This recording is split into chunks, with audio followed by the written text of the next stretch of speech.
नमस्कार दर्शकों, बात आज के चैनल में आपका स्वागत है। मैं हूं पारुल शर्मा और पेश है आज की सच्ची बात पक्की बात।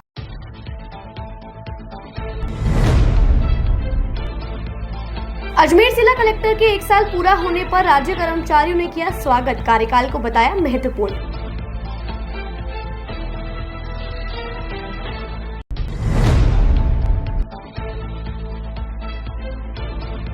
कृष्णगंज थाना क्षेत्र में युवक ने फांसी का फंदा लगाकर की आत्महत्या, पुलिस ने मामला दर्ज कर जांच की शुरू।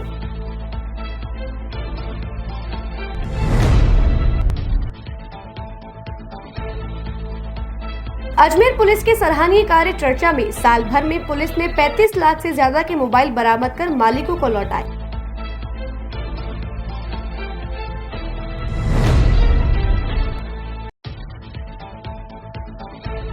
फिर नया प्रेमी युगल आया, जान माल की रक्षा के लिए पुलिस मुखिया की शरण में, फिर वही परिवार वालों से खतरे की जताई आशंका।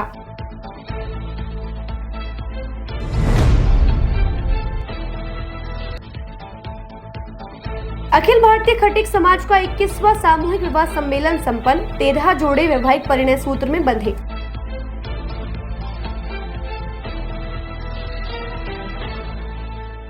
यार, बच्चे के लिए ऐसा स्कूल तलाश रहा हूँ जहाँ बच्चा स्टडी करे और साथ में उसे सभी स्पोर्ट्स फैसिलिटीज भी मिले। अपने बच्चे के लिए सतगुरु इंटरनेशनल स्कूल चुनो। स्टडी के साथ साथ यहाँ इवनिंग में नेशनल लेवल के कोचेज द्वारा swimming, badminton, lawn tennis, table tennis, basketball जैसे स्पोर्ट्स की ट्रेनिंग दी जाती है। अरे वाह! सतगुरु इंटरनेशनल स्कूल, पृथ्वीराज नगर, ऑपोजिट ए ब्लॉक, पंचशील, अजमेर।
सर्किट मामू नहीं बनने का, रेडीनेट फाइबर लगाने का। इंटरनेट बोले तो रेडीनेट फाइबर नेट। डिटेल्स के लिए 7412001234 पे कॉल लगाने का। सही है भाई।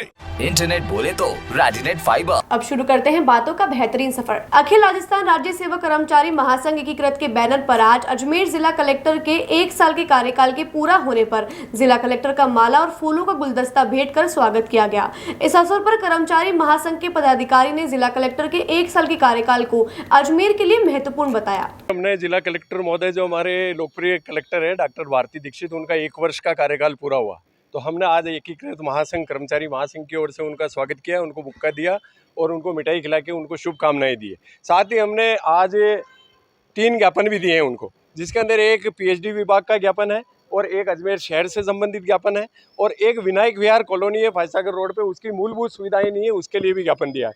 तो पीएचडी की जो मांग पत्र है उसके अंदर हमने ये दिया है कि जो बायोमेट्रिक जो अभी लागू की गई है अटेंडेंस, वो हमारे तकनीकी विभाग को उससे अलग रखा जाए। फीटर है, हमारे बेलदार है, हमारे जो फोरमैन है, और इनको मुक्त रखा जाए। दूसरा, हमारे 6 महीने के अंदर अंदर जो लोग बाग हमारे जो रिटायर हो गए जलदाय विभाग के, उनको उनका भुगतान ग्रेजुटी और पेंशन का नहीं मिल रहा है, वो जारी किया जाए। तीसरा ये है कि 30 साल से सहायक कर्मचारियों की और वाहन चालकों की कोई भर्ती नहीं हुई है, तो उस भर्ती के लिए भी हमने ज्ञापन दिया है राजस्थान सरकार के मुख्यमंत्री को कि वो भी भर्ती भी शीघ्र लागू करे। और विनायक विहार कॉलोनी जो है उसके अंदर मूलभूत सुविधाएं नहीं है, उसके अंदर राज्य कर्मचारी रहते हैं, उसके अंदर नल नहीं है, पानी नहीं है, और बिजली है केवल, सड़क नहीं है, उसके अंदर सीवरेज नहीं है। तो उसके लिए भी हमने मुख्यमंत्री जी के नाम मैडम को आज ज्ञापन दिया है। फायसागर रोड पे कांति कुमार शर्मा, जिला अध्यक्ष एकीकृत महासंघ अजमेर। कृष्णगंज थाना क्षेत्र से युवक द्वारा फांसी का फंदा लगाकर अपनी जीवन लीला समाप्त करने का मामला सामने आया है। युवक के मामा ने जानकारी देकर बताया कि मृतक रवि उम्र 28 वर्षीय, जो कि शराब का आदी था और कुछ समय से अवसाद में चल रहा था, साथ ही कर्जा होने के चलते भी परेशान था। आपको बता दें, युवक के पास से किसी प्रकार का कोई सुसाइड नोट बरामद नहीं किया गया है, जिसके बाद कृष्णगंज थाना पुलिस को इसकी जानकारी दी गई। कृष्णगंज थाना पुलिस मामले की जाँच में जुटी है। मैं उसका मामा हूँ, और गए तो बताए तो वही तो शराब तो पीता ही था डेली उसका, और डिप्रेशन में था, और कर्जा वगैरह भी हो सकता है शराबी आदमी कारण से बताने, डिप्रेशन में था इस कारण से उसने पीता है घर पे, वही थे घर पे। उम्र करीब होगी 28-27 साल करीब अंदाजा। जी, क्या नाम है? उसका रवि नाम है, रवि का नाम है। अच्छा, कहाँ रहते हैं? ये गोविंदनगर, कहाँ पे? ये ईदगाह रोड गोविंदनगर। फांसी का लगाई इन्होंने घर पे लगे, की जगह, मेन घर के की जगह ये गौरीनगर, कहाँ पड़ता है ये ईदगाह रोड गौरीनगर है एड्रेस। कौन सा थाना पड़ता है? किशनगंज था, पुलिस आगे क्या? गए हुए हैं थाना पे। नहीं मतलब कोई पेशेंट कहता था कि ऐसा कुछ सुसाइड नोट, कोई सुसाइड नोट मिला क्या अब तक? नहीं, हमें तो नहीं पता। आपका नाम क्या लगता है? मैं उसका रवि का मामा हूँ, मेरा नाम ओम प्रकाश। अजमेर पुलिस का सराहनीय कार्य। अजमेर जिले में आने वाले पर्यटक और शहरवासियों के कई सालों से गुम या चोरी हुए मोबाइलों को वापस लौटा कर दिया है। यह एक अच्छा संदेश है। अजमेर पुलिस ने 35 लाख रुपए से ज्यादा के मोबाइल को बरामद करके 176 मोबाइल उनके असली मालिकों को वापस लौटाए हैं। एक ये आज के ज़माने में व्यक्ति का मोबाइल एक तरह से उसका सब कुछ है, उसकी पर्सनल इंफॉर्मेशन है, उसके कॉन्टैक्ट लिस्ट है, उसके पर्सनल यादें हैं, तो बहुत कुछ चीज़ें हैं जो एक मोबाइल के एक तरह से मिनी लैपटॉप मान लें आप उसको, उसके जरिए वो आदमी अपने सारे काम के थ्रू करता है। और जब व्यक्ति का मोबाइल गुम हो जाता है तो वो एक तरह से अपने आप को हैंडीकैप महसूस करता है। हमारे पास कई बार फ़ोन आते हैं कि साहब एक बार मोबाइल मिल जाए, उसमें हमारा डाटा है, बहुत इंपॉर्टेंट डाटा है, तो उस आदमी की पीड़ा मैं समझ सकता हूँ। क्योंकि एक बार मैं घूमने के लिए विद फैमिली मलेशिया गया था, वहाँ मेरा मोबाइल जो है किसी गाड़ी में रह गया और गाड़ी आगे निकल गई, तो अपने आप को कैसा ऐसा है महसूस किया। बाद में बड़ी खुशी हुई जब वो मोबाइल वहाँ की पुलिस के ज़रिए मेरे होटल में मेरे कमरे तक अपने आप पहुँचा। तो ये मन में विचार आया कि इतने मोबाइल जो हमारी साइबर टीम ने और दोनों एडिशनल एसपी साहिबान के निर्देशन में विभिन्न थानों ने प्रयास किए हैं, तो मोबाइल का ट्रैकिंग सिस्टम आप सब जानते हैं, IMI नंबर होता है, उसके आधार पर हम मदद लेते हैं साइबर सेल की, और साइबर सेल से जो है इन मोबाइल्स को ट्रेस किया, किसके पास वो अभी वर्तमान में ऑपरेशन में है। क्योंकि मोबाइल यदि यूज़ में हो रहा है तो कहीं ना कहीं उसको फिर भी बरामद किया जा सकता है। यदि इसमें उसका IMI नंबर चेंज हो गया है या वो कहीं बंद हो गया है तो बड़ी मुश्किल होती है। तो कुल मिलाकर 176 मोबाइल जो है हमने बरामद किए हैं, जिनकी अनुमानित जो कीमत है वो 35 लाख के आसपास एक रफ हमने माना है, और ज़्यादा भी हो सकती है। तो कुछ जो हमारे हैं जिनके मोबाइल गुम हुए थे उनको हमने बुला रखा है, आज हम उनको मोबाइल वापस उनका जो है लौटाएंगे। तो आप देखिएगा उनसे बात करके कि उनको कैसी खुशी महसूस होती है, और हमें भी अच्छा लग रहा है कि पुलिस का एक ये बड़ा पॉजिटिव एस्पेक्ट आप लोगों के माध्यम से हम जनता को दिखा पा रहे हैं। हम भी इससे सरोकार रखते हैं और एक आम आदमी की पीड़ा को हम समझते हैं।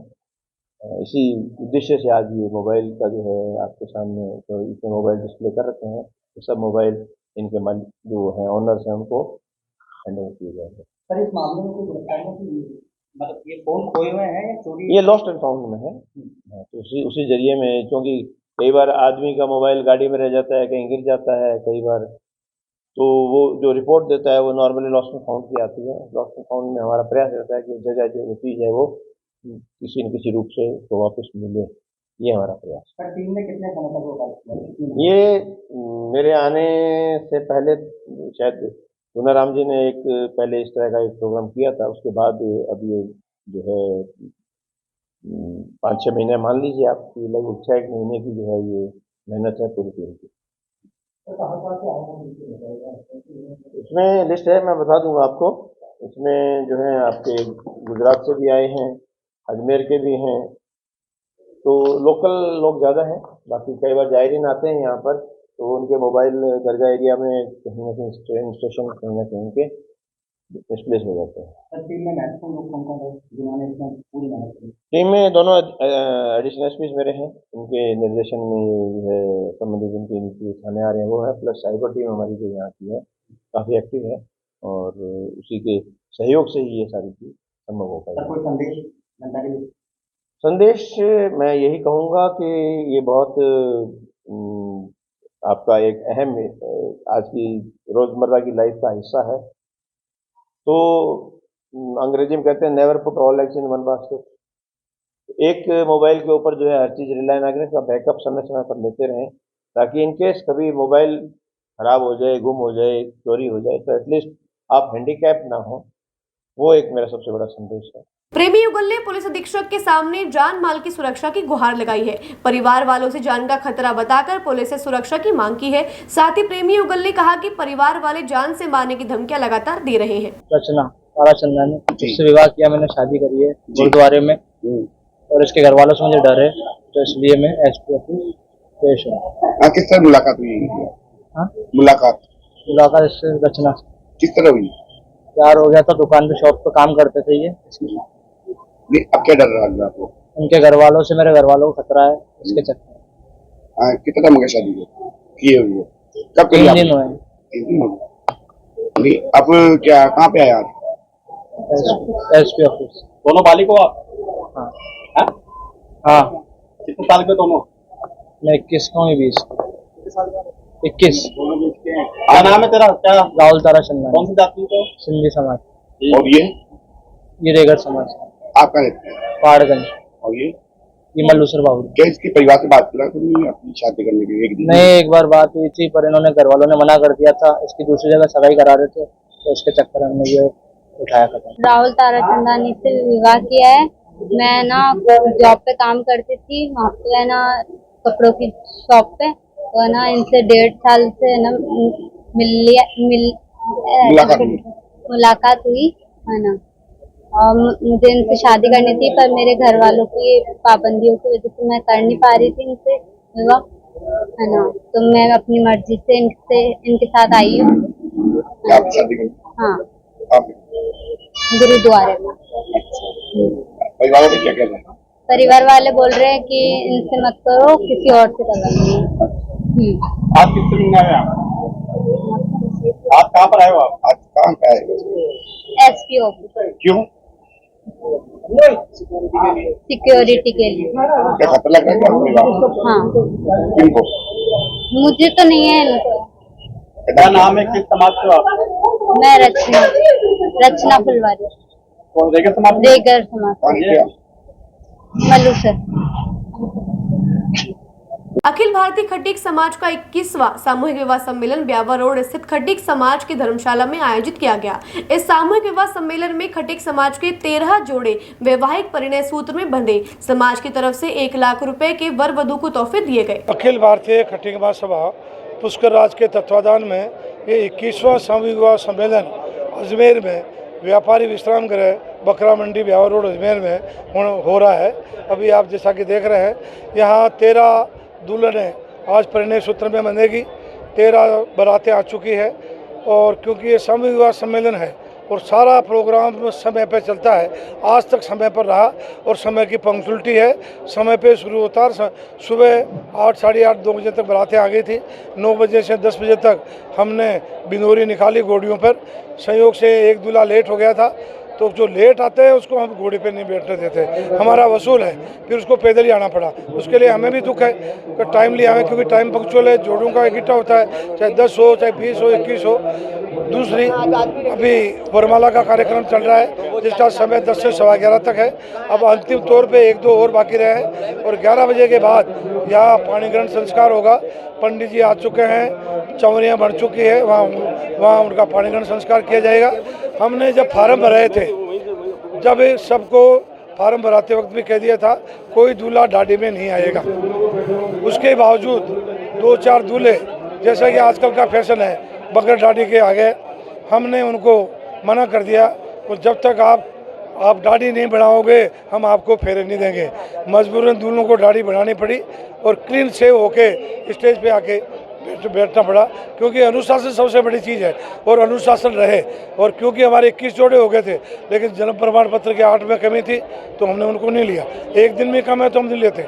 18 है तो 21 दूल्हा और 18 लड़की है तो उम्र का होना चाहिए। तो टाइमली हो रहा प्रोग्राम और अभी जस्ट वेदी मंत्रोच्चारण के साथ फेरे शुरू हो जाएंगे और उसके बाद भोजन व्यवस्था चालू करवा रहे हैं और 2:30-3 बजे हम सभी का विवाह का विदाई समारोह करेंगे।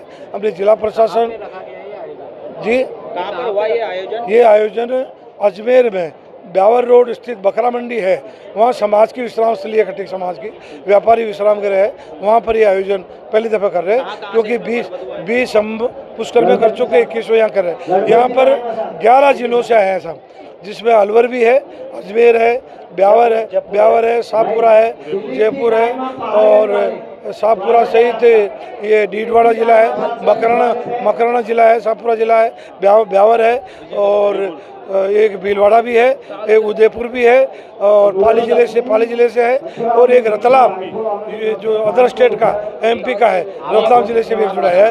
चित्रमल टेपड़, अध्यक्ष अखिल भारतीय खटीकवाद सभा पुष्कर। बातों को देते हैं एक छोटा सा विराम, जल्दी मिलते हैं एक नए सफर पर। यार, बच्चे के लिए ऐसा स्कूल तलाश रहा हूँ जहाँ बच्चा स्टडी करे और साथ में उसे सभी स्पोर्ट्स फैसिलिटीज भी मिले। अपने बच्चे के लिए सतगुरु इंटरनेशनल स्कूल चुनो। स्टडी के साथ साथ यहाँ इवनिंग में नेशनल लेवल के कोचेज द्वारा swimming, badminton, lawn tennis, table tennis, basketball जैसे स्पोर्ट्स की ट्रेनिंग दी जाती है। अरे वाह! सतगुरु international school, Prithviraj Nagar, opposite A block, Panchsheel, Ajmer.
Circuit, मामू नहीं बनने का, रेडीनेट फाइबर लगाने का, इंटरनेट बोले तो रेडीनेट फाइबर नेट। डिटेल्स के लिए 7412001234 पे कॉल लगाने का। सही है भाई।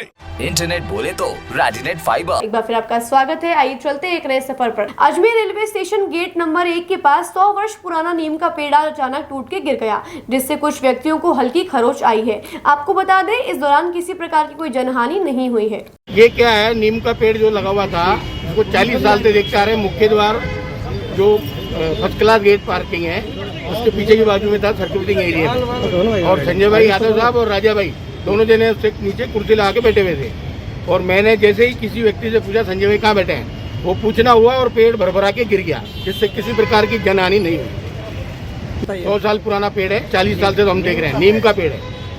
लोग छाया में बैठते थे, गाड़ी भी खड़ी करते थे छाया में, लेकिन आज किसी प्रकार कोई खड़ा भी नहीं था उसके नीचे, ना कोई गाड़ी खड़ी थी, इसलिए जनहानि होने से बच गए। ठीक है, आप इसको हटा रहे हो? नीम का पेड़ हटाया जाएगा, रेल प्रशासन द्वारा हटाया जाएगा। तो पब्लिक को आम रास्ता तो चालू होता क्यों? हटाना चालू कर दिया गया लेबर ने? अभी कोई लेबर आई नहीं है।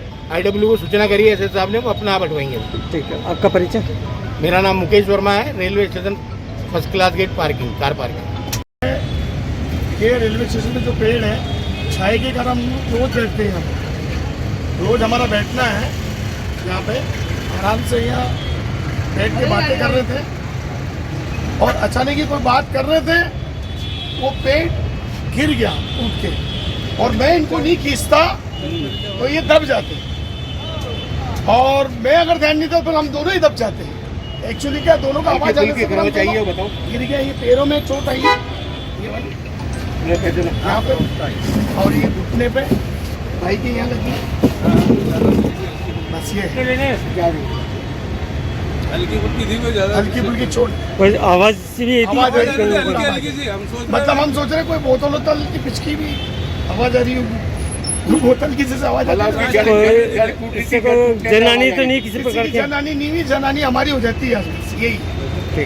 अजमेर के उपनगरीय ग्रामीण क्षेत्र में चलने वाली सरकारी बसों के पुनः संचालन को लेकर जिले के समस्त सरपंच और जनप्रतिनिधियों ने जिला कलेक्टर को ज्ञापन देकर ग्रामीण क्षेत्रों में बंद हुई बसों को दोबारा संचालित करने की मांग उठाई। आज हम हमारे जो गाँव में जो बसें चलती थी वो बंद हो गई थी, उसका ज्ञापन देने हम कलेक्टर महोदय के पास पहुँचे हैं, और कलेक्टर महोदय को हमने ज्ञापन दिया है कि भाई हमारे बसें वापस चालू की जाए, जिससे कि जनता को परेशानी नहीं हो, और आम जनता परेशान हो रही है। तो हम चाहते हैं कि भाई ये बसें वापस चालू हो, और इनका जो पेमेंट अटका हुआ है वो पेमेंट दे दिया जाए, तो इनकी बसें वापस चालू हो सकती है हमारे गाँव की। ये नगर उपनगर निगम वाली जो बसें हैं वो बसें हैं जो लोकल चलती है गाँव में, जो हमारे गाँव में चलती है।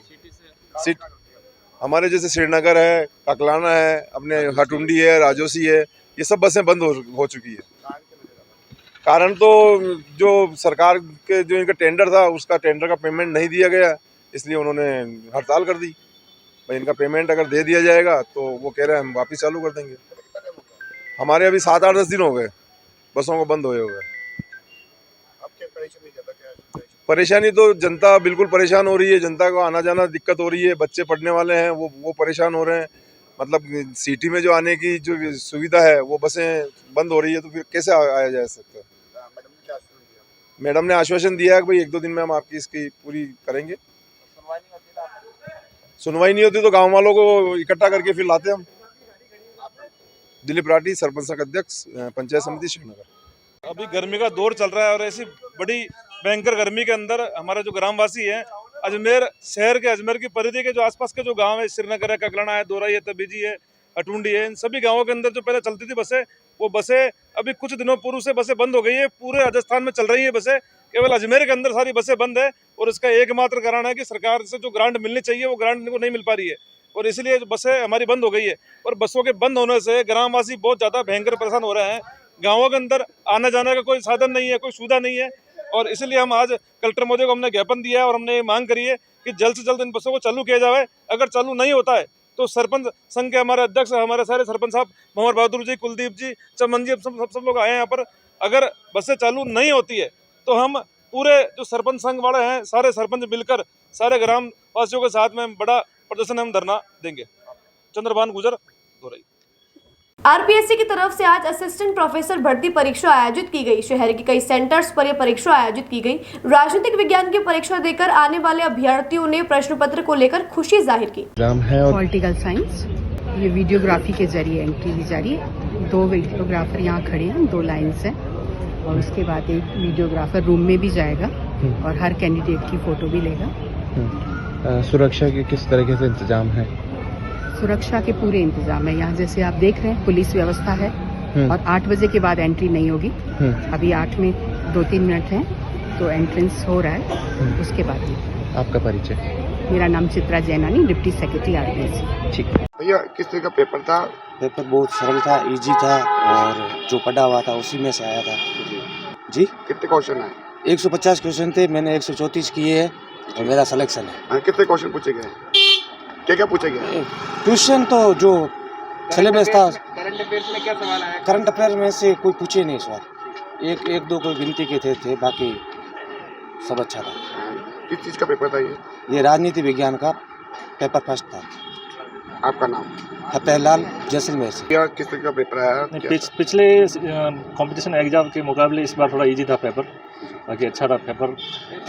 इसने ज़्यादा अटेंड किए उसके थोड़ा डिफिकल्ट हो जाएगा, बाकी अगर इस तरह से अटेंड करेंगे आप तो सिलेक्शन के चांसेस ज़्यादा बढ़ सकते हैं। करीब कितने क्वेश्चन? 150 क्वेश्चन आए थे, उसमें से मैंने 97 अटेंड किए। कितने क्वेश्चन पूछे गए? क्वेश्चंस थोड़ा अप लेवल के थे, जो वेस्टर्न पाश्चात्य विचारक उसके लिए ज़्यादा क्वेश्चंस थे और इंडियन कॉन्स्टिट्यूशन को आप ही क्वेश्चंस घुमाने वाले थे। कोई ज़्यादा कोई प्रॉब्लम ऐसे कुछ? नहीं कोई। Thank you sir. कहाँ से? मैं सिरोही से। महिपाल सिंह देवड़ा। जतोई दरबार में स्वामी दादूराम साहिब दरबार ट्रस्ट की ओर से निशुल्क होम्योपैथिक चिकित्सा शिविर का आयोजन किया गया। इस चिकित्सा शिविर में पथरी, माइग्रेन, डायबिटीज, जोड़ों का दर्द और बालों की समस्या सहित चर्म रोग का इस शिविर में आने वाले मरीजों का निशुल्क उपचार किया गया। ये होम्योपैथिक शिविर है जो बिल्कुल मुफ्त है। इसमें दवाई और कंसल्टेशन एकदम फ्री दिया जाता है और ये जो कैंप है ये 16 जून 2022 से कंटिन्यू हर बृहस्पतिवार को चल रहा है और यहाँ पे लगभग 70 से 80 पेशेंट्स आते हैं। कहाँ लगाया गया है ये जो कैंप है ये जतोई दरबार नगीना बाग में लगाया जाता है। किस तरह की बीमारियों का यह इलाज है? यहाँ पे हर तरीके के मरीज़ आते हैं। मोस्टली यहाँ पर जो फीमेल प्रॉब्लम्स होती है, गायनिक प्रॉब्लम्स होती है, उसकी पेशेंट्स ज़्यादा आते हैं और इसके अलावा ऑस्टियोआर्थराइटिस, हेयर फॉल और शुगर, बीपी, हर तरीके के पेशेंट्स आते हैं। किस तरह इलाज के दवाइयाँ हैं? मुफ्त में दवाइयाँ जो है या मुफ्त में? जी यहाँ पे दवाइयाँ बिल्कुल मुफ्त दी जाती है। कब से लेकर कब तक शिविर रहेगा? ये जो टाइम है रहता है इसका सुबह 10 बजे से दिन को 1 बजे तक रहता है। बातों को देते हैं एक छोटा सा विराम, जल्दी मिलते हैं एक नए सफर पर। यार बच्चे के लिए ऐसा स्कूल तलाश रहा हूँ जहाँ बच्चा स्टडी करे और साथ में उसे सभी स्पोर्ट्स फैसिलिटीज भी मिले। अपने बच्चे के लिए सतगुरु इंटरनेशनल स्कूल चुनो। स्टडी के साथ साथ यहाँ इवनिंग में नेशनल लेवल के कोचेज द्वारा swimming, badminton, lawn tennis, table tennis, basketball जैसे स्पोर्ट्स की ट्रेनिंग दी जाती है। अरे वाह! सतगुरु इंटरनेशनल स्कूल, पृथ्वीराज नगर, ऑपोजिट ए ब्लॉक, पंचशील, अजमेर।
सर्किट, मामू नहीं बनने का, रेडीनेट फाइबर लगाने का, इंटरनेट बोले तो रेडीनेट फाइबर नेट। डिटेल्स के लिए 7412001234 पे कॉल लगाने का। सही है भाई।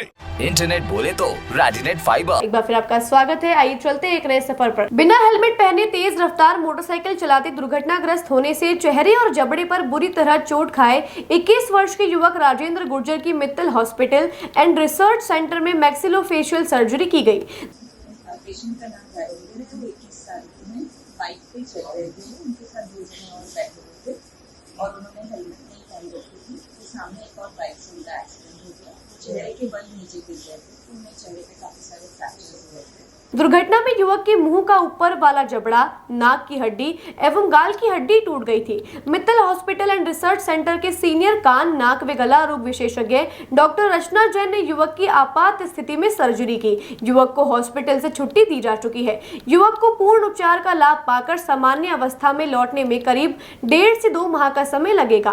कान, नाक व गला रोग विशेषज्ञ डॉक्टर रचना जैन ने बताया कि युवक जब उनके पास चोटिल अवस्था में लाया गया था तब हालत बहुत गंभीर थी। युवक का ऊपर वाला जबड़ा टूटा हुआ था, जबड़े की हड्डी मुंह के पीछे की तरफ खिसक गई थी, नाक, आंख व गाल की हड्डी टूट गई थी।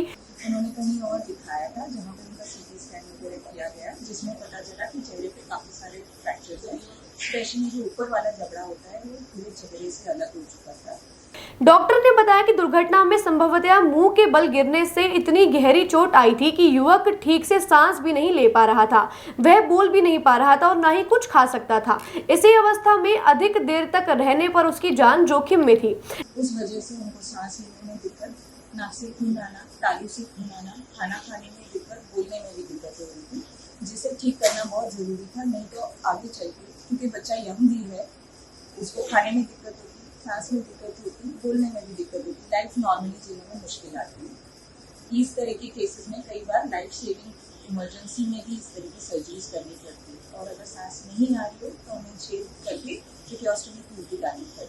डॉक्टर रचना जैन ने बताया कि परिवारजनों को विश्वास में लेकर युवक की सर्जरी प्लान की गई। युवक के जबड़े, आंख व गाल के फ्रैक्चर को ठीक करने के लिए मुंह के अंदर से प्लेट व स्क्रू लगाए गए। डॉक्टर जैन ने बताया कि चूंकि सर्जरी मुंह के अंदर से ही की जानी होती है, इसलिए इसमें बेहद सतर्कता की जरूरत होती है। सर्जरी के लिए वहां समुचित जगह ही नहीं मिलती है। डॉक्टर ने बताया कि सर्जरी में 4 से 5 घंटे का समय लगा। इसमें हॉस्पिटल के senior anaesthesiologist doctor Anurag Nelson, OT technician Mukesh Sharma, OT staff nurse Rahul Goma, Priyanka व राहुल गुप्ता का सराहनीय योगदान रहा। शहर में यातायात सुगम बनाने की जिम्मेदारी ट्रैफिक पुलिस की है, लेकिन जिम्मेदार खुद ही सुगम यातायात में रोड़ा बन गए हैं।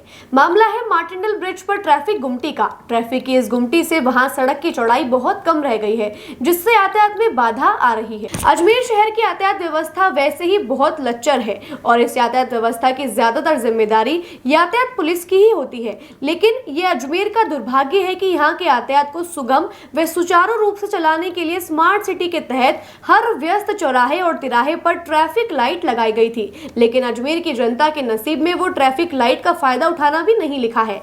वहीं मार्टिनल ब्रिज पर एक यातायात पुलिस की ही गुमटी राहगीरों के परेशानी का सबब बन गई है। रोड के ऊपर समस्या है कि पुलिया के ऊपर एक रोड जावा रोड की तरफ जा रहा है, एक रेलवे स्टेशन की तरफ जा रहा है।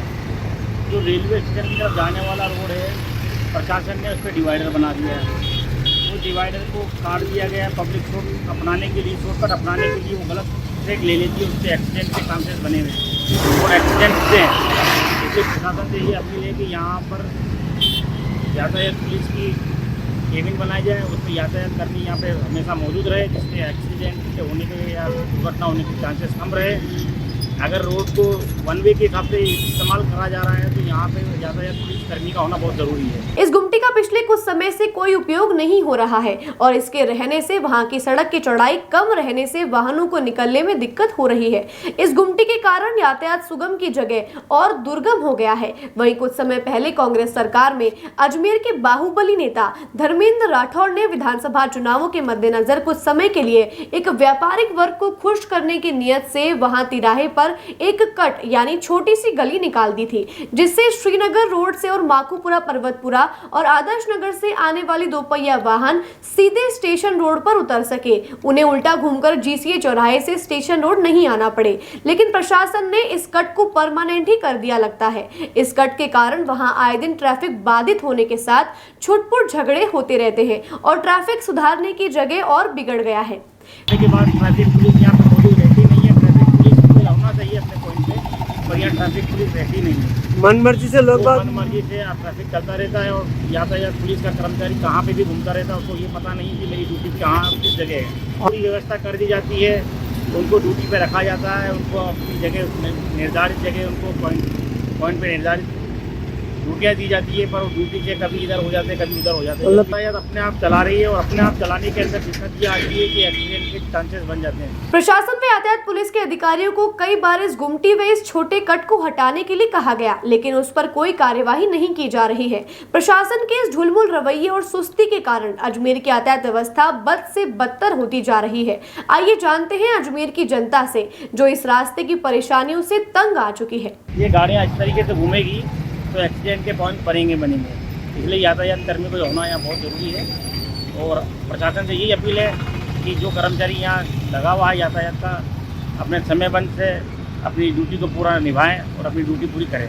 इससे क्या दुर्घटनाएं कम होगी? इससे क्या है कि यातायात सुरक्षित चलेगा, एक्सीडेंट और दुर्घटनाएँ कम होगी। और एविएटर रोड का जो इस्तेमाल जिस हिसाब से करना है, मैं माटंडल ब्रिज के ऊपर खड़ा हूँ, जहाँ से 3 रोड गुजर रहे हैं। एक स्टेशन रोड की तरफ जा रहा है, एक ब्यावर रोड की तरफ जा रहा है, एक नसीराबाद रोड की तरफ जा रहा है। SP देवेंद्र कुमार बिश्नोई द्वारा सूचना अधिकारियों की एक मीटिंग ली गई, जिसमें यह सुनिश्चित किया गया कि क्या क्या काम सूचना अधिकारियों को करने हैं, साथ ही सुचारू रूप से काम करने के सभी सूचना अधिकारियों को निर्देश दिए गए। देखिए, एक तो सूचना अधिकारियों की एक नियमित तौर पर मीटिंग ली जानी, क्या क्या सूचना अधिकारियों को करना है, कैसे करना है, क्या उनकी चार्टर हैं, क्या ड्यूटीज़ हैं, क्या उनसे ड्यूटी ली जा सकती हैं, क्या नहीं ली जा सकती हैं, कोई उनकी समस्याएं हैं, तो इन सब को जानने के लिए एक मीटिंग ली गई थी। तो उम्मीद करता हूं कि इस मीटिंग के बाद सूचना अधिकारी और अच्छे ढंग से अपने काम को अंजाम करके और अच्छा रिजल्ट जिला पुलिस का आएगा।